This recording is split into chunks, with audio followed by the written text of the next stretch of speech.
खसम मारकर सती हुई। यह कहावत कोई ऐसे ही नहीं बनी है। इसके पीछे एक लंबी कहानी है। इस कहावत का अर्थ है कि स्त्री का चरित्र एक अबूझ पहेली है, उसे कोई नहीं जान सकता है।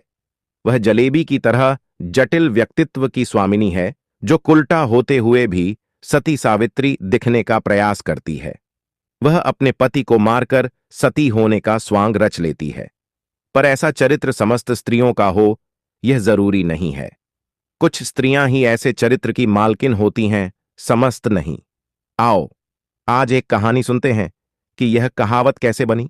पंपापुर नामक एक राज्य था, जहां पर विलास राय नामक राजा राज्य करता था। राजा का जैसा नाम वैसे ही उसके गुण थे, अर्थात वह एक विलासी राजा था। पूरे राज्य में स्वच्छंदता का बोलबाला था।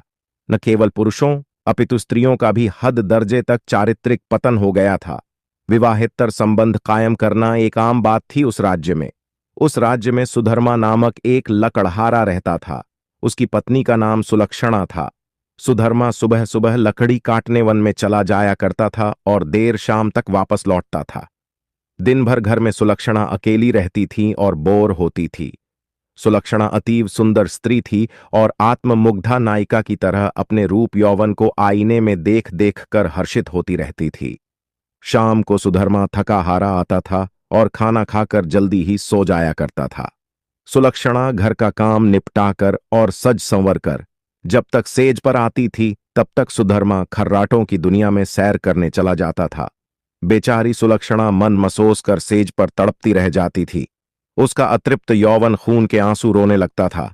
घर गृहस्थी का सारा सामान सुलक्षणा ही लाती थी। एक दिन सेठ कहीं गया हुआ था और उसकी दुकान पर उसका नौजवान पुत्र चिंतामणि बैठा था। वह सुंदर तथा बलिष्ठ था। सुलक्षणा उसकी जवानी पर फिदा हो गई। सेठ के बेटे चिंतामणि ने भी सुलक्षणा जैसी सुंदर और सुडौल स्त्री पहली बार देखी थी, इसलिए वह भी सुलक्षणा की ओर आकर्षित हो गया। दो जवां प्यासे दिल मिल गए तो अब बदन मिलना भी आवश्यक हो गया था। चिंतामणि ने एक मिलन स्थल भी खोज लिया था। सुलक्षणा रोजाना सुधर्मा के सो जाने पर चिंतामणि से मिलने जाने लगी और वह सुबह होने से पहले वापस आ जाती थी। सुलक्षणा और चिंतामणि की रंगरेलियां बेरोकटोक चलने लगी। दुष्परिणाम मिलेगा, तब हम दुखी रहेंगे, परेशान रहेंगे। एक दिन सुधर्मा जंगल में लकड़ी काटने गया तो उसने देखा कि एक साधु बेहोश पड़ा है। सुधर्मा ने उस साधु पर ठंडे जल के कुछ छींटे मारे तो साधु ने आंखें खोल दी।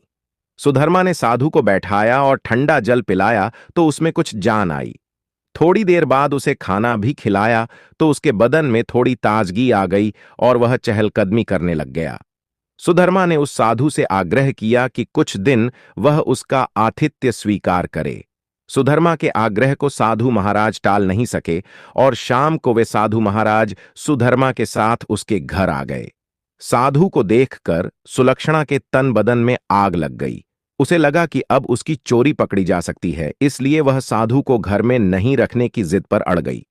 सुधर्मा ने उसके सामने समर्पण करते हुए कह दिया कि साधु महाराज बस 1-2 दिन ही रहेंगे।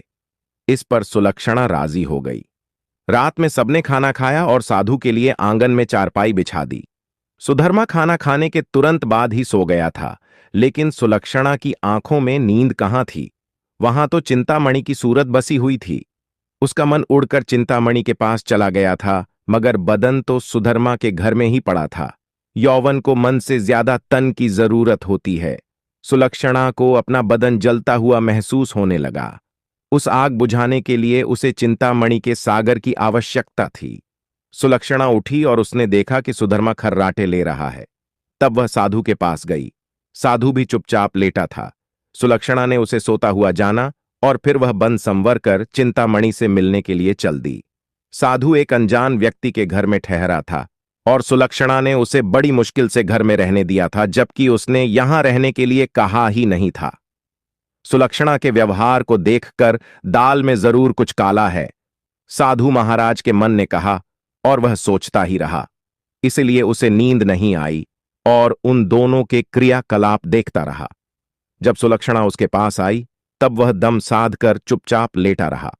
उसने सुलक्षणा को बन संवर कर कहीं पर जाते हुए देख लिया था, मगर वह चुपचाप पड़ा रहा। उसने यह भी देख लिया था कि भोर होने से पहले ही सुलक्षणा वापस आ गई थी। उसे अब सारा माजरा समझ में आ गया था। दूसरे दिन सुधर्मा जब जंगल से लौटा तो साधु ने उसे अपनी पत्नी से सावधान रहने को कहा और यह भी कहा कि उसकी पत्नी किसी से मिलने रात को कहीं जाती है। इस पर सुधर्मा को सुलक्षणा पर बहुत गुस्सा आया और उसने सुलक्षणा को मारा पीटा भी बहुत। उसने सुलक्षणा को लिंग हंभे से बांध दिया और सो गया। सुधर्मा के मकान के पड़ोस में हरिराम नाई रहता था, जिसकी पत्नी का नाम सुशीला था। सुलक्षणा की तरह सुशीला भी एक चरित्रहीन स्त्री थी। उसका भी एक यार था।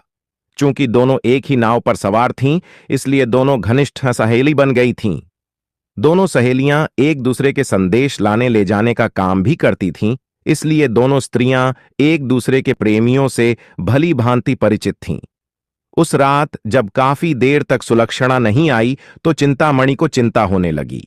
वह भागा भागा सुशीला के पास आया और सुलक्षणा को बुला लाने के लिए सुशीला से कहने लगा। सुशीला सुलक्षणा के घर गई तो उसे खंभे से बंधा पाया। तब सुलक्षणा ने सारी कहानी बता दी। सुशीला ने चिंतामणि का संदेश सुलक्षणा को दिया तो सुलक्षणा ने अपने बंधे होने की मजबूरी बता दी। इस पर सुशीला ने कहा, ऐसा कर, मैं तेरे बंधन खोल देती हूं। तू चिंतामणि से मिला तब तक मैं यहां बंधी रहूंगी। उसके इस प्रस्ताव पर सुलक्षणा की बाँछें खिल गईं और वह अपनी जगह सुशीला को बांधकर चिंतामणि से मिलने चली गई। साधु महाराज ये सब खटराक देख सुन रहे थे, मगर वे चुपचाप खाट में दम साधे पड़े रहे। रात में जब सुधर्मा की नींद खुली तो उसे सुलक्षणा पर थोड़ी दया आई और उसने सोचा कि उसने कुछ ज्यादा कठोर रूप धर लिया है। अब सुलक्षणा को खोल देना चाहिए था, लेकिन मन ने कहा, अगर वह फिर से अपने प्रेमी से मिलने चली गई तो अब इस सवाल का कोई जवाब नहीं था उसके पास। उसने सोचा कि इस बार यदि सुलक्षणा वचन दे दे कि वह अपने प्रेमी से मिलने नहीं जाएगी, तब वह उसे खोल सकता है। सुधर्मा ने जोर से आवाज लगाई, कलंकिनी, अगर मुझे तू यह आश्वासन दे दे कि तू उससे मिलने नहीं जाएगी तो मैं तेरे बंधन खोल दूंगा। लेकिन वहां पर तो सुलक्षणा नहीं, अपितु सुशीला बंधी हुई थी। सुशीला ने सोचा कि यदि वह कुछ भी बोलेगी तो उसकी आवाज से सुधर्मा को पता चल जाएगा कि वह सुलक्षणा नहीं कोई और है, तो फिर सारा भांडा ही फूट जाएगा। इसलिए वह कुछ नहीं बोली और चुप रही। उसके इस तरह चुप रहने पर सुधर्मा को गुस्सा आ गया और उसने गुस्से में आकर कुल्हाड़ी फेंककर दे मारी। कुल्हाड़ी सीधी सुशीला की नाक पर जाकर लगी और उसकी नाक कट गई। वह अंदर ही अंदर सारा दर्द सहन कर गई, मगर उसने एक भी कराह नहीं निकलने दी। कुल्हाड़ी फेंक कर मारने से सुधर्मा का गुस्सा थोड़ा ठंडा हो गया और वह सो गया। उधर सुलक्षणा आज जल्दी ही वापस आ गई और जल्दी जल्दी सुशीला के बंधन खोल डाले। तब सुशीला ने अपनी कटी हुई नाक दिखाई और सारा वाकया सुना डाला। सुलक्षणा यह देखकर और सुनकर कांप उठी, मगर अब क्या हो सकता है। सुशीला अपने घर को चली गई और सुलक्षणा फिर से उसी खंभे से बंधी खड़ी हो गई। साधु बाबा चारपाई पर पड़े पड़े यह सारा त्रिया चरित्र देख रहे थे। थोड़ी देर बाद जब सुधर्मा की नींद खुली तो उसने अपनी पत्नी सुलक्षणा से फिर कहा, देख, तू अब भी मुझसे सच सच कह दे और मुझे यह वचन दे दे कि तू फिर कभी उससे मिलने नहीं जाएगी तो ठीक रहेगा, नहीं तो जिस प्रकार मैंने तेरी नाक काटी है, अब तेरे दोनों कान भी काट दूंगा। फिर तू नकटी और बूछी हो जाएगी, तब तेरा घर से निकलना ही मुश्किल हो जाएगा। इन शब्दों को सुनकर सुलक्षणा के षड्यंत्रकारी दिमाग में एक युक्ति सूझी।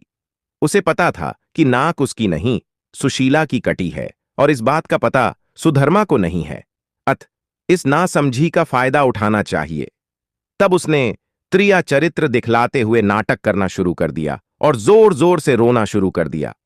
रोते रोते बोली, तुम मर्द लोग बड़े बेरहम होते हो। अपनी पत्नी पर झूठा इल्जाम लगाकर उसकी नाक काट देते हो। मैं कोई कुल्लटा स्त्री नहीं हूं जैसा कि तुमने मुझ पर आरोप लगाया था। मैं एक पतिव्रता स्त्री हूं और मैं आज तुम्हें यह सिद्ध करके दिखा दूंगी कि मैं कितनी सती, नेक और पतिव्रता। कहकर उसने आसमान की ओर देखा और भगवान को संबोधित करते हुए बोली, हे प्रभु, हे माता गौरी, हे समस्त देवी देवताओं, हे दसों दिशाओं, आप सभी मेरी बात ध्यान से सुनो और मेरे साथ न्याय करो। मैं यदि तन मन और वचन से एक पतिव्रता और सती स्त्री हूं, तो मेरे पति ने मुझ पर बदचलन होने का आरोप लगाकर जो मेरी नाक काटी है, वह नाक फिर से जुड़ जाए और एक पतिव्रता स्त्री क्या होती है यह पूरे जग को पता चल जाए। और वह ओम नमो भगवते वासुदेवाय नम का जाप करने लगी। वह कुछ नहीं बोली और चुप रही। सुधर्मा यह सब देख और सुन रहा था। अभी 3-4 बार ही मंत्र का जाप हुआ था कि सुलक्षणा चीख पड़ी, मेरी नाक जुड़ गई, मेरी नाक पहले जैसी हो गई। हे भगवान, तेरा लाख लाख शुक्र है जो तूने एक पतिव्रता स्त्री की लाज रख ली और मुझ पर बदचलन होने का झूठा आरोप जो मेरे पति ने लगाया था उसे खारिज कर दिया। मैं आपका यह उपकार जिंदगी भर नहीं भूलूंगी भगवान। और उसने नीचे धरती पर झुककर भगवान को प्रणाम किया। तब तक सुबह हो गई थी। सुधर्मा को उसकी बातों पर विश्वास नहीं हुआ, इसलिए वह उसके पास गया और उसकी नाक को छूकर देखा। वह पहले जैसी ही थी। वह सुलक्षणा को आश्चर्य से देखता ही रह गया और अपनी गलती पर पछताने लगा। उधर सुशीला ने अपने चेहरे पर एक कपड़ा इस तरह लगा लिया कि नाक दिखाई नहीं दे। सुबह होने पर नाई हरिराम अपनी दुकान जाने लगा तो उसने अपनी पेटी संभाली। उसमें एक बड़ा वाला उस्तरा नहीं था। उसने सुशीला से कहा कि बड़ा वाला उस्तरा ला दे। सुशीला नाक कटने से चिड़ी हुई सी थी तो उसने हरिराम की तरफ एक चाकू फेंक दिया और कहा, ले, ये ले, तेरा बड़ा वाला उस्तरा। बड़े वाले उस्तरे की जगह चाकू देखकर हरिराम का पारा 7वें आसमान पर चढ़ गया। उसने अपनी पेटी खोली और एक छोटा उस्तरा निकाला और उसे सुशीला की ओर फेंक कर मारा। सुशीला की चाल कामयाब हो गई। वह यही तो चाहती थी। उसने उस्तरा हाथ में पकड़ा और जोर जोर से चिल्लाने लगी, अरे मेरी नाक काट दी, हाय मेरी नाक काट दी। उसकी आवाज सुनकर अड़ोसी पड़ोसी आ गए और वहां भीड़ लग गई। लोगों ने देखा कि सुशीला की नाक कटी हुई है और उसके हाथ में एक छोटा उस्तरा है। सुशीला कहे जा रही थी कि उसके पति ने उसे बदचलन बताकर बेवजह ही उसकी नाक इस उस्तरे से काट दी है। लोगों ने सुशीला की बात सही मान ली और हरिराम नाई की खूब धुनाई कर दी। इतनी देर में राजा के सिपाही आ गए और हरिराम नाई को पकड़ कर ले गए। राजा की अदालत में मुकदमा चला। सुशीला ने स्वयं को सती सावित्री पतिव्रता बताते हुए अपने पति पर आरोप लगाया कि उसने उसे बदचलन बताकर उसकी नाक उस उस्तरे से काट ली थी। उस्तरा भी था और सुशीला की नाक भी कटी हुई थी। एक पत्नी अपने पति पर मिथ्या आरोप क्यों लगाएगी? अतः राजा ने हरिराम नाई को दोषी मानते हुए उसे मृत्युदंड सुना दिया। इस मृत्युदंड की चर्चा पूरे राज्य में फैल गई।